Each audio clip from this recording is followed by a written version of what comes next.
The sound of the scalpel came first, a thin metallic whisper sliding against flesh. Then silence. In that silence, an empire waited. It was March 1700, and Emperor Charles II of Spain lay stretched on an oak table in the palace infirmary of Madrid. Once called El Hechizado, the Bewitched, he was the last of the Habsburg line, a dynasty so inbred that their portraits looked more like family trees than faces. For years, the court physicians had treated his body as a map of failure, limbs swollen, gums blackened, stomach hard as wood. He was 38 and already smelled of decay. They said his urine came out drop by drop, then not at all. Every remedy had failed. Leeches, oils, prayers, even powdered emeralds mixed with milk. Now, as his skin turned waxen and his eyes rolled back, the surgeons prepared the final indignity, to open the emperor himself, as if the secrets of a collapsing kingdom might spill from his bladder. The chamber stank of vinegar and candle grease. Monks murmured psalms behind a curtain, their Latin words dissolving into the rhythmic scrape of metal. The empress knelt in the adjoining chapel, clutching a reliquary said to contain the hair of St. John. Outside, courtiers whispered of omens, comets, miscarriages, statues that wept. Everyone knew the empire's health depended on this single failing organ. As the first incision bled through linen, the emperor gasped. One physician insisted it was a sign of divine endurance. Another called it the body's rebellion. They cut deeper. The stench that rose from within silenced even the prayers. And then came the sound, a wet, hollow rupture, like leather bursting under strain. The surgeon dropped his scalpel. For a heartbeat, everyone stood still. Then someone whispered what none dared say aloud. His bladder has burst. In that moment, Spain lost not just its ruler, but its mirror. The empire that had devoured continents now watched its own emperor drown in the poison of his body. Outside, the bells began to toll, not in mourning but in recognition. Power, it seemed, had exploded from within. Madrid smelled of medicine and mildew. Within the royal palace, every hallway echoed with the slow shuffle of attendants carrying bottles of oil, bowls of leeches, and folded prayers. The physicians came and went like confessors, each leaving behind a new tincture and the same failure. No one dared admit it aloud, but the king's body had become the empire's omen, bloated, infertile, and dying by inches. Charles II had been born sick, his tongue too large for his mouth, his jaw too crooked to close. He could not walk until he was 4, nor speak clearly before 8. Yet priests told his mother that his suffering was a sign of holiness, that his deformity was proof of divine favor. God marks those he loves, they said. But over time, the mark began to look more like a curse. He outlived his father, his brother, his sister, his heirs, but not the weight of their blood. Generations of intermarriage had folded the Habsburg lineage inward until it devoured itself. In Charles, that history was written not in ink, but in marrow. His spine bent like a question the church could not answer. By his mid-30s, he ruled a kingdom he could barely see. His eyes clouded, his hands trembled, his speech slipped between prayers and delusions. Courtiers listened as if to a prophet, afraid to contradict madness wearing a crown. He ordered fasting, then feasts, exorcisms followed by executions. A priest whispered that demons lived in his stomach. The physicians nodded. They had seen stranger things in the royal chamber pot. When urine ceased entirely, panic set in. Spain's wars were already bleeding treasure. Now the monarch's body refused to bleed at all. The court turned into a laboratory of desperation. Alchemists boiled mercury in holy water. Surgeons punctured veins searching for blockage and blamed the devil when blood failed to flow. Even the empress began to faint at the smell of him. Yet the emperor endured, pale and luminous like a candle about to gutter. His breath came shallow, his skin waxen, his tongue reciting fragments of psalms no one else remembered. Servants said the palace walls sweated at night, as if the building itself shared his fever. By the time the surgeons were summoned for that final operation, Charles no longer felt human. He was a reliquary of pain, a saint of rot. And still, they believed that if they could heal his body, the empire might rise again. No one realized both were already dead, awaiting autopsy. The palace surgeon, Juan Garcia, had performed dissections on prisoners, never on kings. When summoned to the royal infirmary, he fell to his knees before the empress and begged permission to cut. She nodded once, more in exhaustion than faith. Physicians and monks gathered around the table, their candles trembling with every draft that passed through the marble corridor. The emperor lay naked except for a linen sheet over his hips. His abdomen bulged grotesquely, taut as stretched parchment. The physicians whispered to each other that if they did not drain the bladder soon, it would burst on its own. They did not know it already had. First, they rubbed his belly with olive oil and warm wine. One murmured prayers in Latin, another recited a medical text from Avicenna, as if foreign words could steady a trembling hand. When the blade touched skin, Charles's body twitched, but no sound came from his lips. The incision was small at first, then deeper, then wider. A dark, acrid fluid spilled out, followed by a stench that drove the monks back. The surgeon froze. The air seemed to thicken. Even the candles flickered as though suffocating. One assistant vomited into his sleeve. Another crossed himself repeatedly, whispering, "It is not possible for a living man to hold so much corruption." Yet the emperor still breathed. His pulse fluttered like a moth pinned to glass. The surgeon continued, searching for the bladder, for meaning, for redemption. But when the knife met resistance, a sound like tearing leather filled the room. Then came the hiss, a rush of air escaping a body that no longer obeyed life. The bladder had exploded in his abdomen, spreading infection through every organ. They worked on in silence. Buckets of blood and bile filled the corners. When it was over, the emperor's belly lay open, hollow as a reliquary. The physicians stepped back, pale and shaking. Someone muttered, "We have seen the empire's map. Rivers turned to poison, cities drowned." Another whispered, "He was already dead before we began." The empress entered at dawn. The surgeons knelt, expecting punishment. She only asked one question. "Did he suffer?" The chief physician replied, "Majesty, the body felt nothing." It was the nearest he could come to a lie. They washed the table with wine and covered the corpse with black velvet. But the smell would not leave the room. It clung to stone and prayer alike. Monks sprinkled holy water until the candles hissed out. Outside, a single bell rang, a low, fractured note, neither mourning nor celebration, but something in between. And so ended the final operation of the Spanish crown. Not surgery, but autopsy, performed upon a living empire. In that room, power did not collapse from invasion or rebellion. It simply ruptured from within, spilling into silence. When dawn returned, the surgeons remained by the table, afraid to leave. The body of the emperor lay before them, pale as marble, yet still commanding the room. His mouth hung slightly open, as though the final breath had been interrupted. No one spoke until the chief physician whispered, "We must open him completely. The cause must be known." Permission came from the confessor, not the crown. The empress had locked herself in prayer, her sobs echoing through the corridors like the slow dripping of water in a crypt. So they began again, blades washed in wine, hearts empty of mercy. The autopsy was meant to confirm disease, but it revealed a parable.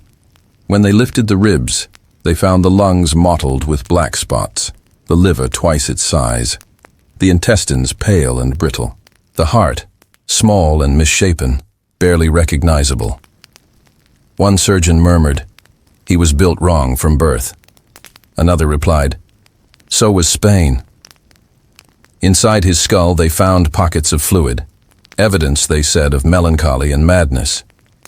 The court chronicler later wrote that his brain was filled with water, his stomach filled with corruption, his chest without blood, his loins without seed. It read less like a report than a eulogy for a lineage. When they reached the bladder, they saw the truth.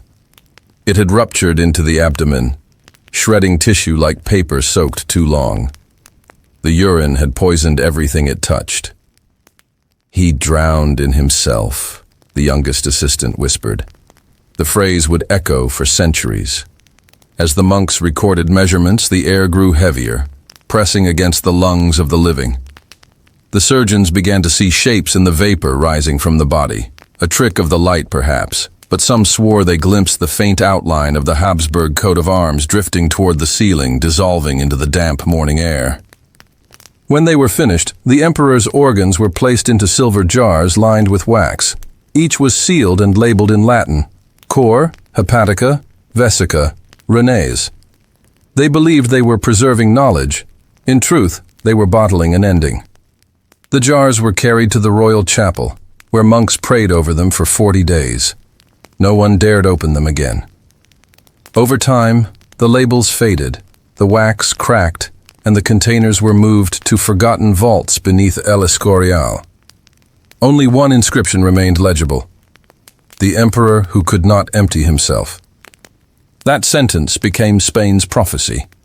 The empire, bloated with gold and sin, could no longer release what it had taken from the world. The disease that killed the man would soon kill the monarchy. His bladder had burst, but it was the body of Europe that bled. For weeks after the emperor's death, the palace refused to breathe. Servants tiptoed through corridors as if the floor itself could remember pain. The odor of rot clung to the draperies, no matter how many bundles of rosemary were burned. Windows were thrown open to the spring air, but even the wind seemed reluctant to enter. The empire had begun to smell like its ruler. In Madrid's churches, sermons multiplied. Priests called the emperor's suffering a test sent by God, proof that Spain's crown was still chosen, though chastised. Yet outside the pulpits, the people whispered a darker theology. He was bewitched, they said. The Habsburg blood carried demons. Mothers crossed themselves when the royal name was spoken, afraid the curse might settle on their sons. Letters from diplomats painted the court as a mausoleum. Ministers argued over succession, while candlelight flickered on portraits of the dead. The empress, thin and trembling, refused to sleep in the royal bedchamber, claiming she could hear footsteps pacing above the ceiling. When the room was searched, the only thing found was a steady drip from the pipes. But in the silence of the palace, even plumbing sounded like penance. In the months that followed, Spain itself began to echo that unease. Ships returned empty, soldiers deserted, provinces whispered rebellion. The empire that once ruled half the world now trembled at its own shadow. Pamphlets circulated through Madrid comparing the kingdom to its late sovereign. Bloated, infertile, leaking strength from within. "The body politic," one writer said, "has inherited the bladder of the king." At night, rumors grew. The watchmen near the royal crypt swore they heard faint thuds, as if someone knocked from the inside of the tomb. Others heard dripping that stopped when approached. The monks dismissed it as condensation, but the servants began leaving bowls of vinegar outside the chapel to ward off spirits. The empire had turned superstition into state policy. When the funeral procession finally took place, it rained. A slow, greasy drizzle that turned the city streets into mirrors. Citizens lined the route not out of grief, but to confirm the rumor that the king's coffin leaked fluid. If it was true, none admitted to seeing it, but many claimed to smell it. The sour scent of failure seeping through velvet and gold. That night, a chronicler recorded a single sentence. "Spain mourns as a physician after the death of his patient, knowing the cure came too late." The bells tolled again, hesitant, their echoes fading across rooftops and into the countryside. Each note sounded less like mourning and more like warning, that an empire which ignores its own sickness will someday wake to find its throne already hollowed out from within. The autopsy of the emperor had barely ended when another began, the dissection of Spain itself. Within weeks, ambassadors from every corner of Europe descended on Madrid, circling like surgeons around a dying body. France wanted its share, Austria demanded its bloodline, and England watched in silence, waiting to see which side would bleed first. In the royal palace, the throne sat draped in black velvet. Courtiers entered and bowed not to a monarch, but to a memory. The empress withdrew to a convent. The ministers argued over who would inherit both the crown and the curse. The Habsburg jawline had ended with Charles, but its deformities had already spread through Europe's veins. The War of the Spanish Succession would soon make that literal. Chroniclers recorded omens. A comet burned across the sky. A crucifix fell from the palace wall and split in two. In the royal crypt, candles refused to stay lit. Superstition filled the gap left by reason. Priests declared that the emperor's bladder had burst because it could no longer contain the sins of Christendom. Statesmen, less poetic, said Spain had simply eaten more than it could digest. The new claimant to the throne, Philip of Anjou, grandson of France's Louis XIV, entered Madrid under a banner of gold lilies. Crowds cheered, though many whispered that the boy looked too healthy to be a Habsburg. Behind the applause was exhaustion. After decades of decline, Spain longed for anything that resembled vitality, even if it came wearing another nation's colors. Yet the shadow of the dead emperor lingered. Each decree signed in the new monarch's name seemed to echo from beneath the marble of El Escorial. Ministers found themselves quoting the old king's words without meaning to. "We rule by God's design," Charles had once muttered through cracked lips. Now those same words prefaced every war order, every tax, every death sentence. Abroad, poets wrote that Spain was haunted by the ghost of its own body. The empire marched under the illusion of life while its organs rotted unseen.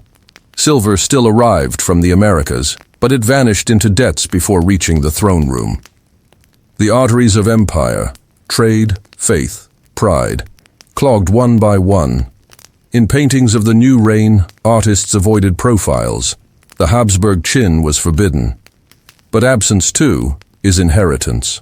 The face of the dynasty lived on in silence, in hesitation, in the way courtiers bowed slightly too low as if to hide deformity that had become tradition. By the end of that year, Spain's banners flew again over battlefields, yet no victory erased the scent of decay. The empire had found a new heart, but the same poisoned blood still flowed. The surgeons of state could not save what had already burst. Centuries later, when historians opened the royal archives at El Escorial, they found a single entry written in faded ink. On the day the emperor's bladder burst, the empire began to leak. It was part jest, part prophecy. The line could have been dismissed as metaphor, except that every year after Charles II's death, Spain shrank a little more, bleeding colonies, fleets, and pride into the sea. The autopsy had described his body in meticulous detail, but the greater post-mortem took 300 years. The same paralysis that sealed his organs spread through the government. The same excess that swelled his belly swelled the treasuries with empty gold. The sickness that began in the blood of kings ended in the bones of nations. Yet history is not without irony. In the 20th century, when scientists re-examined the royal remains, they confirmed what rumor had long whispered: advanced renal failure, hydrocephalus, and severe endocrine deformities, the product of generations of incest. The emperor had been both victim and vessel, his body carrying the dynasty's sins like a reliquary of decay. But the story did not end with the diagnosis. In that fragile corpse lay a strange form of truth.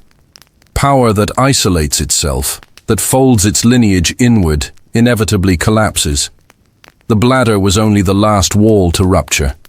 The rest had burst long before: empathy, reason, mercy. When those organs of empire fail, the explosion is not of flesh, but of meaning. Even today, the marble corridors of Madrid whisper reminders. Beneath the royal monastery, archivists still handle sealed jars rumored to contain fragments of the emperor's organs. The wax has darkened, the Latin labels half erased. Some say that when the air grows damp, a sour metallic odor seeps from the cracks, history refusing to stay embalmed.